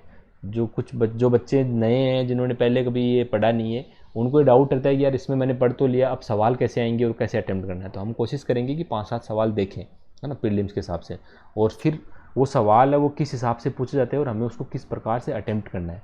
अब सारी बातें नहीं याद करनी होती, कुछ इंपॉर्टेंट जो फैक्ट है, जो कीवर्ड्स है, उनको याद रखना होता है, और उनकी एकदम माइंड मैपिंग कर लेना, ताकि उनको कभी आप भूल ही ना पाओ। और जैसे ही सवाल में आपको दिखा और तुरंत आपने उसको टिक मारा और अपना आंसर है, क्वेश्चन है वो सही किया। तो मैंने आपको बता ही दिया इसमें। देखो नगर के अंदर जो जैसे नगर 2 भागों में बटा हुआ था, सड़कें बता दी, है ना, अपवाद भी बता दिया मैंने कि भाई लोथल के अंदर मुख्य मार्ग पे नहीं खुलती सड़कें, घरों के अंदर कुआं था, उत्कृष्ट जल निकासी व्यवस्था थी, है ना, ये पक्की ईंटें वगैरह बता दी। अब देखते हैं अपन इनकी जो है कला के बारे में। ये अपने मेंस के हिसाब से सबसे इम्पोर्टेंट पार्ट है, ठीक है। मेंस के लिए जो आपने आएगा ना आईवीसी से, है ना, वो ये आएगा कि मूर्ति कला के बारे में, और यही कला थी इस समय की, ठीक है। अभी 2018 वाला जो मेंस हुआ है उसके अंदर आया भी है ना, हड़प्पा सभ्यता की जो जो शायद धातु मूर्ति कला थी उसके बारे में था, क्या था, लेकिन सवाल जरूर आया था, 5 नंबर का सवाल था, फिर से आ सकता है ना। उसमें तो सिर्फ ऐसे पूछ लेते, आप ये पूछ लेते कि धातु मूर्ति कला वो किस तकनीक थी, धातु की मूर्तियाँ वो कैसे बनाते थे, इस पर भी सवाल आ सकता है। तो ये तो रिपीटेड कभी भी दोबारा सवाल आ सकता है, और ये इतना ही छोटा सा पोर्शन है मेंस के हिसाब से इसमें आईवीसी का। तो आप देख लेना इसमें कि मूर्तिकला जो है वो किस तरह की मूर्तिकला थी, किस तरह की मूर्तियाँ बनती थी उस समय, उसमें कौन कौन सी वस्तुओं का प्रयोग करके ये लोग मूर्तियाँ बनाते थे, तकनीक क्या थी उसकी, और कुछ एग्जाम्पल्स देखने हैं उसके। तो एक तो इनकी मूर्तियाँ जो ना स्वतंत्र प्रकार की मूर्तियाँ हैं। स्वतंत्र कैसे, है ना, स्वतंत्र एक तो मूर्ति होती है जैसे भवन की दीवार है या दरवाज़ा है, उसके ऊपर, है ना, हथौड़े और छेने से खोद करके मूर्ति बनाना, तो उसको रिलीफ बोलते हैं वैसे इंग्लिश में, रिलीफ, है ना। तो ये रिलीफ नहीं थे, यहाँ पे जो मूर्तियाँ ना बिल्कुल ऐसे स्वतंत्र प्रकार की मूर्तियाँ हैं, किसी भवन इमारत का भाग नहीं है, वो बिल्कुल अलग है। तो ये स्वतंत्र प्रकार की मूर्तियाँ थी। स्वतंत्र प्रकार की थी तो 3D भी हो गई, जो त्रिविमीय प्रकार की मूर्तियाँ थी, है ना। और एक इनकी जो निर्माण सामग्री की दृष्टि से 3 तरह की वस्तुओं का प्रयोग हुआ है निर्माण सामग्री में। एक तो धातु का प्रयोग हुआ है, पत्थर का प्रयोग हुआ है, टेराकोटा का प्रयोग हुआ है, ठीक है। टेराकोटा वो मिट्टी को ही बोलते हैं, ठीक है। टेराकोटा 3 वस्तुओं का प्रयोग हुआ है, ये जरूर डालना है आपको आंसर के अंदर। अगर ये नहीं डालोगे ना तो फिर वो आंसर आपका परफेक्ट नहीं माना जाएगा। कौन कौन सी वस्तु आपने लिखा, जैसे सवाल आया कि सिंधु घाटी सभ्यता की मूर्ति कला के बारे में बताइए, तो इस समय की जो मूर्तियाँ हड़प्पा से ये मिला है, मोहनजोदड़ो से ये मिला है, और वहाँ से भीमकार फलाना और ये सब बता दिया, उसमें आपको कोई नंबर नहीं मिलने वाले। नंबर आपको तब मिलेंगे जब आप वो चीज़ें जो एग्जामिनर चाहता है, जो कीवर्ड्स, जो पॉइंट, जो संपूर्ण रूप से उस समय की मूर्ति कला के बारे में को डिस्क्राइब करते हैं, वो आप डालोगे ना आंसर में, तभी आपको मार्क्स मिलेंगे उसमें। तो आपको एक तो ये बताना है कि स्वतंत्र प्रकार की थी, है ना, रिलीफ प्रकार की नहीं थी, 3D त्रिविमीय थी, है ना, निर्माण सामग्री में ये 3 चीज़ें प्रयोग होती थी, और धातु से मूर्ति निर्माण हेतु एक विशिष्ट तकनीक का प्रयोग होता था। ये बिल्कुल आपको डालना ही डालना है, अगर ये नहीं डाला तो वैसे ही आंसर अधूरा रह जाएगा आपका, ठीक है। धातु मूर्ति निर्माण हेतु विशिष्ट तकनीक का प्रयोग, ये तकनीक जो है ना, मैं आपको इसके बारे में बताता हूँ कि तकनीक एक्चुअली थी क्या, अभी बताता हूँ, है ना। तो तकनीक क्या थी, इसको बोलते हैं लुप्त मोम विधि, है ना, इसको इंग्लिश में बोलते हैं सिरेपर्ड्यू, CIREPERDUE। तो लुप्त मोम विधि या सिरेपर्ड्यू है ये तकनीक, जो आज भी भारत के कई हिस्सों में प्रचलित है, और सिंधु घाटी सभ्यता में इसके सबसे प्रारंभिक साक्ष्य मिलते हैं। उसके बाद संपूर्ण प्राचीन काल के अंदर, मध्यकाल के अंदर, आधुनिक काल के अंदर, और आज तक भी कई एरियाज के अंदर इस विधि का धातु मूर्ति निर्माण हेतु प्रयोग किया जाता है, ठीक है। लुप्त मोम विधि बोलते हैं इसको। अब ये विधि थी क्या, इस विधि के अंदर जैसे किसी की मूर्ति बनानी, जैसे गांधी जी की मूर्ति बनानी है, ठीक है, तो ये लोग क्या करते थे, ये गांधी जी का है वो मोम का मॉडल बनाया, ठीक है। मोम का मॉडल बनाने के बाद में इसके ऊपर जो है वो लेप कर दिया, मिट्टी का, गीली मिट्टी ली और उसके ऊपर मोम का मॉडल में मोटा लेप कर दिया इसके ऊपर, फिर इसमें कुछ छेद छोड़ दिए, उस मिट्टी के जो है ना ऊपर लेप के उसमें कुछ छेद छोड़ दिए। अब क्या करते थे, इसको भट्टी के अंदर इसको तपाते थे, तो ये मिट्टी है वो मिट्टी तो सूखने लग जाती थी, वो मोटा लेप करते थे, और ये जो मोम है वो पिघल करके ये जो छेद छोड़े हुए इनसे बाहर आ जाता था। अब ये खोखला ढांचा बच गया, ठीक है, खोखला ढांचा बच जाता था, है ना, मोम बाहर आने के बाद खोखला ढांचा। अब जो धातु थी उसको तपा के वैसे पहले तैयार रखते थे, और ऊपर एक छेद होता था ना, ये सबसे ऊपर भी, नीचे भी छेद होते थे और ऊपर भी छेद होता था, तो ऊपर वाले छेद से इसके अंदर धातु डाल देती थी, धातु डाल दी जाती थी। तो धातु है वो इस जो खोखला जो मोम का मॉडल था, मतलब ये मिट्टी जो है उससे जो अंदर से खोखली उसमें उसका शेप ले लेती थी, जिसकी भी मूर्ति बनानी है उसका पूरा शेप ले लिया। अब धीरे धीरे फिर क्या है, ये मिट्टी जो है वो जम जाती थी धातु तो, और ये इस मिट्टी को हटा दिया जाता था। मिट्टी को हटाने के बाद में जो मूर्ति है वो बाहर निकलती थी। फिर जो शिल्पकार होता था वो इसको बिल्कुल ऐसे हथौड़ा छेनी लेकर के इसको पॉलिश वॉलिश करके एकदम तैयार कर लेता था, तो इनकी मूर्ति है वो तैयार हो जाती थी। तो ये विधि थी। ये डिटेल में अगर आपको पूछ ले तो भी आपको मैंने जैसे बताया आपको कि पहले मोम का मॉडल है, मैंने आपको देखो ये एरो बना के बता रखा, मोम का मॉडल, मिट्टी का आवरण, ठीक है, कुछ छिद्र छोड़ दिए जाते थे, भट्टी में गर्म करते थे, मोम बाहर आ जाता था, मिट्टी के ढांचे में पिघला हुआ धातु डाल देते, फिर इसको ठंडा कर देते, मिट्टी अलग हो जाती थी, मिट्टी अलग कर देते, फिर इसमें मूर्ति का निर्माण हो जाता था। ये ही तकनीक थी, इससे धातु मूर्ति कला। अब इसके देखते हैं कि एग्जाम्पल क्या क्या है, ठीक है ना। धातु की जो मूर्तियाँ मिली है सिंधु घाटी सभ्यता के स्थलों से, वो कौन कौन सी मूर्तियाँ मिली, ये जरूर डालना है, इनके बिना तो वैसे आंसर अधूरा रह जाएगा, ठीक है। तो ये आंसर आपका संपूर्ण होना चाहिए, जितनी क्वेश्चन की डिमांड है ना वो पूरी होनी चाहिए, तभी अच्छे मार्क्स मिलते हैं, ठीक है। अगर 5 नंबर का सवाल आया तो जैसे इस बार के आपने अगर आंसर कॉपीज देखी हो तो लोगों को 5 में से 5 भी आए हैं, उनको 5 में से 5 ये नहीं है कि उन्होंने जगह पूरा भर दिया इसलिए 5 में से 5 मिले, उनको 5 में से 5 इसलिए मिले कि जो सवाल की डिमांड थी उन्होंने पूरी कर दी है। चाहे उन्होंने 5 नंबर के सवाल में जितनी जगह दी उसमें आधी भरी हो, बस सारी डिमांड पूरी कर दी, तो उनको 5 में से 5 मिल गए।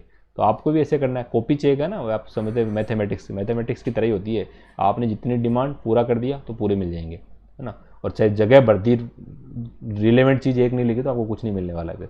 तो इसके एग्जाम्पल क्या क्या लिखने, मोहनजोदड़ो से नर्तकी की मूर्ति मिली है और देमाबाद से धातु का रथ मिला है। देमाबाद है ना महाराष्ट्र के अंदर पड़ता है, धातु का रथ मिला है जिसमें किसान है वो रथ को है वो पकड़े हुए हैं, और जो है वो धातु का है वो रथ है वो मिला है यहाँ से, और मोहनजोदड़ो से कांसे की है वो नर्तकी मिली है। ये 2 धातु मूर्तिकला के मूर्तियों के इंपॉर्टेंट उदाहरण है, ये याद रखने हैं आपको मेंस के पॉइंट ऑफ व्यू से, ठीक है। पत्थर की मूर्ति का जो एग्जांपल आपको याद रखना है वो पुरोहित राजा की मूर्ति मोहनजोदड़ो वाला याद रखना है। टेराकोटा की मूर्ति का जो एग्जांपल आपको याद रखना है मात्र देवियों की मूर्ति वाला एग्जांपल है वो याद रखना है, ठीक है। मात्र देवियों की मूर्तियाँ हैं वो सारी टेराकोटा में बनी है। अब मैंने आपको फिर थोड़ी देर पहले बता दें कि यहाँ पे मोहरें जो थी ना वो शिल्प, जो उस शिल्प उद्योग था उसमें मोहर जो उद्योग था वो भी काफ़ी इंपॉर्टेंट रोल रखता था, मोहरों का भी उत्पादन काफ़ी होता था, इनका विशेष उपयोग किया जाता था। तो आप देखिए मोहरें जो है वो किसकी बनी होती थी, इसकी निर्माण सामग्री क्या थी, तो ये ज़्यादातर सेल खड़ी की बनी होती थी, ठीक है। और इनका आकार था ना वो चौकोर होता था, सामान्यतया चौकोर था, ठीक है। तो ये चौकोर भी था, ये त्रिभुजाकार भी थी, गोलाकार भी थी, वर्गाकार भी थी, सारी थी, ठीक है। तो ये सामान्यतया चौकोर प्रकार की थी और ये सेल खड़ी की बनी होती थी। उपयोग क्या किया जाता था इनका, तो देखो मोहर जो है ना, उस मोहर ठप्पा मारती है जैसे, तो ठप्पा मारते ही प्रमाणित हो जाती है चीज़। तो एक तो जो है ना वो इसका ये वस्तु जो है ना व्यक्ति की पहचान की, वही फलाना फलाना वस्तु है वो किसकी है, तो उस व्यक्ति या व्यापारी की पहचान हो। तो एक जो व्यापारी था, बड़े व्यापारी थे, उनकी विशेष मोहर होती थी, तो व्यक्ति की पहचान हो जाएगी। एक साख होती है उस व्यक्ति की, एक वस्तु की साख होती है। जैसे आज भी अपन सोना खरीदते हैं तो उसमें वो हॉलमार्क का होता है, हॉलमार्क के आधार पे ही उसकी पहचान होती है कि उस ज्वेलर का ये हॉलमार्क है, तो ये मतलब काफ़ी विश्वसनीय हॉलमार्क साख वाला ज्वेलर है, और फिर वो मार्केट के अंदर आपको जब उसको वापस बेचने जाओगे तो आपको अच्छे भाव मिल जाएंगे उसके, है ना। तो ये भी उस समय भी ऐसा ही होता था। तो वस्तुओं की एक तो गुणवत्ता कि जो इसमें कोई मिलावट वगैरह नहीं है, तो जो मोहर जितनी विश्वसनीय होती है ना, जो व्यापारी जितना विश्वसनीय होते हैं उस पर लोग उतना ही विश्वास करते थे, ठीक है। तो एक तो व्यक्ति की पहचान हेतु और एक वस्तुओं की गुणवत्ता की पहचान हेतु तो इस मोहरों का प्रयोग किया जाता था। मोहरों की जो उस पर इन मोहरों पर कुछ आकृतियाँ बनी होती थी जो मिली है, तो एक तो एक सरंगी जो वृषभ है, एक सींग वाला है ना, तो सर्वाधिक तो ये मिली है। एक कुबड़ वाला सांड जो है ना, जो वृषभ है वो मिला है, ठीक है। तो ये 2 प्रकार की जो है ना वो इन मोहरों के ऊपर जो है वो आकृतियाँ मिली है। तो ये देख लेना। वैसे तो मेंस के हिसाब से तो वैसे इसमें कोई पूछने जैसी चीज़ है नहीं। प्रीलिम्स में आ जाएगी मोहर का उपयोग किस लिए जाता था, तो ये आप ध्यान रखना कि मोहरें थी क्या, बस इनका उपयोग क्या किया जाता था, और मोहरें खूब मिली यहाँ से, है ना। और मेसोपोटामिया जो यहाँ की मोहरें और ये बाहर वाली मोहरें भी मिली है, इनके विदेश व्यापार का जो पता चलता है वो भी मोहर से पता चला है कि मेसोपोटामिया की जो बेलनाकार मोहरें हैं वो मोहनजोदड़ो और कालीबंगा से प्राप्त हुई है ना। और फारस की मोहर जो वो लोथल से प्राप्त हुई है। तो मोहरें ही थी जिससे पता चला कि ये लोग जो है वो विदेश व्यापार करते थे। अब इनके बाद ये अपने कोई काम की चीज़ वैसे है नहीं कि इनका पतन वगैरह कैसे हुआ था, क्योंकि ये ना तो अपने सिलेबस के अंदर है, ये प्रीलिम्स के अंदर तो इससे कोई सवाल बनता भी नहीं है और नहीं पूछते भी नहीं है ना। और मेंस के अंदर तो अपने सिलेबस में भी नहीं है ना। तो अब फिर भी मैं आपको जानकारी के लिए बता देता हूँ कि अपन जब शुरू ही किया है तो कि भाई सभ्यता पढ़ी है, इसकी उत्पत्ति कैसे हुई, फिर इसका पतन हो गया, तो अपन देख लेते इसका पतन कैसे हुआ। तो आज कुछ इतिहासकारों के क्या अलग अलग मत है ये, और ये इतिहासकार आपस में ना एक मत भी नहीं है।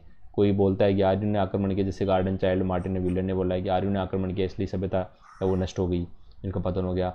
मार्शल राव मेके उन्होंने बोला था कि नदी किनारे बसे हुए थे, बाढ़ आ गई इसलिए सभ्यता का पतन हो गया। जॉन मार्शल ने बताया कि प्रशासनिक विफलता है, इन नगर विस्तृत हो गए थे, काफ़ी जो व्यापार वाणिज्य इनका काफ़ी समृद्ध था, फिर निपटना बहुत मुश्किल हो गया क्योंकि यातायात संचार के साधन बहुत कम थे, तो इसलिए प्रशासनिक विफलता होगी और कंट्रोल से बाहर हो गया मामला, और ये जो है सभ्यता का पतन हो गया, है ना। अमलानंद घोष साहब ने कहा कि जलवायु परिवर्तन हो गया था, इसलिए यहाँ पे जो है ना बाढ़ वगैरह और फिर अकाल वगैरह पड़ने लगे थे, इसलिए हो गया। जो ये KUR केनेडी ने बोला कि प्राकृतिक आपदाएं बहुत ज़्यादा आने लगी थी इसलिए इसका पतन हो गया। नदियों ने मार्ग परिवर्तन कर लिया, ये बात किसने बोली, माधव स्वरूप वत्स ने। आपको याद करने की जरूरत नहीं है, मैंने आपको सिर्फ जानकारी के लिए ये बात बताई है, चाहे आप नोट भी मत करना इसमें से कोई सवाल बनता नहीं है। कुछ अन्य महत्वपूर्ण बातें हैं वो मैं आपको बता देता हूँ।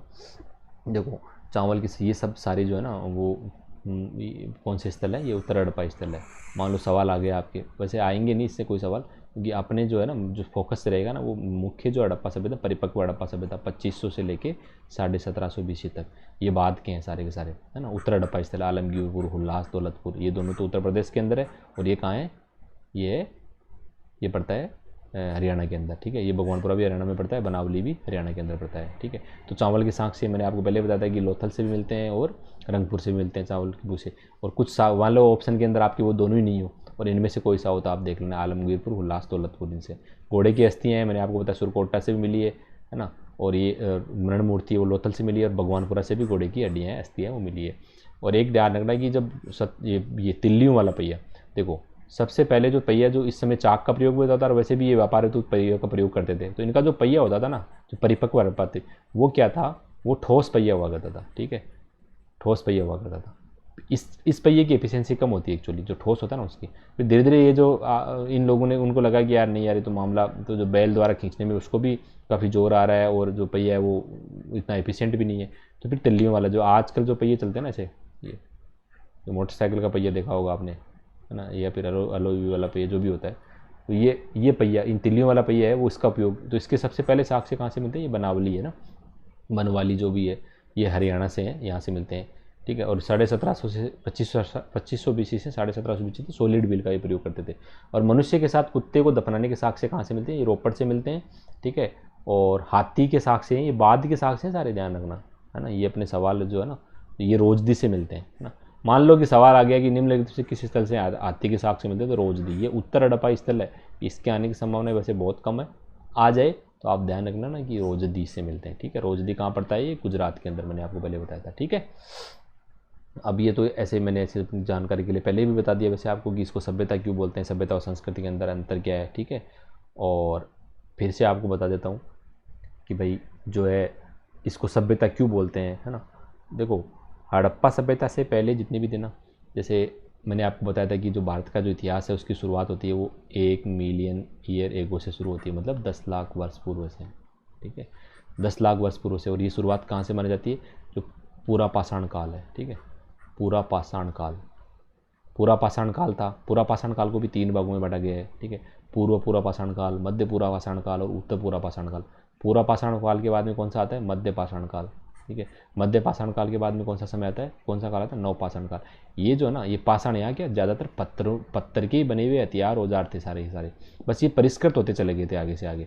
ये जो थे ना वो थोड़े कम परिष्कृत थे, बिल्कुल ही सिंपल प्रकार के जो हथियार औजार हुआ करते थे, ये थोड़े परिष्कृत हो गए थे, और फिर नवपाषाण काल के अंदर वो और परिष्कृत हो गए थे। फिर आता है ताम्रपाषाण काल। ताम्रपाषाण काल के बाद में आता है हड़प्पा सभ्यता। हड़प्पा सभ्यता के बाद में आता है वैदिक संस्कृति, ठीक है, वैदिक संस्कृति। तो अब देखो ये यहाँ तक तो सारी संस्कृतियाँ चल रही थी ताम्रपाषाण काल तक, हड़प्पा है वो सभ्यता आ जाती है, फिर हड़प्पा के बाद में वापस वैदिक संस्कृति आ जाती है, या फिर हड़प्पा के कुछ उत्तर हड़प्पाई जो संस्कृति है स्थल है वो भी है।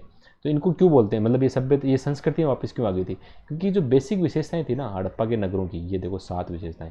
एक तो जो क्षेत्रीय संस्कृतियों का एकीकरण है, नगरीकरण है, वृहद संरचना है, जैसे ये स्नानागार, अन्नागार है, लिपि है, मानक मापतोल है, लंबी दूरी का व्यापार है, नगर योजना, ये सारी चीज़ें ना वो गायब हो गई थी, ठीक है। ये सारी चीज़ें जब गायब हो जाती है तो इसका मतलब ये लोगों ने, ये पहले थी और अब नहीं है, तो वो बाद में फिर वैदिक संस्कृति ही उसको कहा गया है ना। तो ये इसलिए इसको हड़प्पा को सभ्यता कहा गया है, क्योंकि हड़प्पा के अंदर ये कुछ मोटी खास बातें थी, है ना, जो हड़प्पा में थी, इससे पहले नहीं थी, और इसके बाद में तो फिर वैदिकोत्तर काल में वापस प्रकट होती है, फिर इसलिए उसको द्वितीय नगरीय क्रांति बोलते हैं, है ना। तो ये सारी सभ्यता और संस्कृति में अंतर है। बेसिकली मैंने आपको पहले बताया था कि भाई संस्कृति तो हमारा वे ऑफ लाइफ होता है, और जब वो वे ऑफ लाइफ है वो थोड़ा परिष्कृत हो जाए तो उसको सभ्यता बोल देते हैं, ठीक है। आज की क्लास हमने अब तक जो है ना हड़प्पा सभ्यता है उसके बारे में प्रीलिम्स के हिसाब से और मेंस के हिसाब से वो कर लिया है। अब इससे संबंधित कुछ क्वेश्चन होंगे, 5-7 क्वेश्चन जो प्रीलिम्स के लिए जो पहले आए हुए हैं आरपीसी और विभिन्न पीसीएस में, मैं आपको कल की क्लास में बताऊंगा कि किस हिसाब से क्वेश्चन आते हैं, है ना, और फिर हमें उसको किस प्रकार से अटेम्प्ट करना चाहिए। और 1-2 जो पिछले 2017-18 और भी लास्ट वाले के अंदर इस आईवीसी से कोई सवाल मेंस में भी अगर आया हुआ है तो वो भी मैं आपको बताऊंगा, ठीक है। हम मिलते हैं अपन नेक्स्ट क्लास में। आप लोगों की कोई भी क्वेरी हो तो आप लोग जो है वो अभी तो ये अपनी डेमो क्लास चल रही है, और उसके बाद में आप अगर एडमिशन लेते हो तो कमेंट बॉक्स, अपने जो एप्लीकेशन है उसके अंदर कमेंट बॉक्स है, वहाँ पे आप अपने जो है वो कोई भी क्वेरी हो वहाँ पे पूछ सकते हो, या फिर आपको जो नंबर अवेलेबल करवाए गए हैं आप वहाँ पर भी उस पर व्हाट्सअप नंबर टेलीग्राम पे अपनी क्वेरी है वो पूछ सकते हो। हमारी कोशिश ये रहेगी कि हम जल्दी से जल्दी और बहुत बढ़िया ढंग से हमारे सिलेबस को कंप्लीट करें और ये देखें कि हम सवाल है वो कर पा रहे हैं कि नहीं कर पा रहे हैं। बस मेरी यही कोशिश है कि आपको जो है वो हिस्ट्री को आसान बना दूँ और आपके लिए हिस्ट्री को आसान बना दूँ, और जो मेंस में भी आप जितने भी 50 नंबर का जो अपना पोर्शन है उसमें आप अधिकतम मार्क्स है वो ला पाओ। सिलेक्शन के अंदर हिस्ट्री है वो बहुत बड़ा रोल निभाने वाला सब्जेक्ट है। ठीक है, तो मिलते हैं फिर कल की क्लास में। Thank you so much.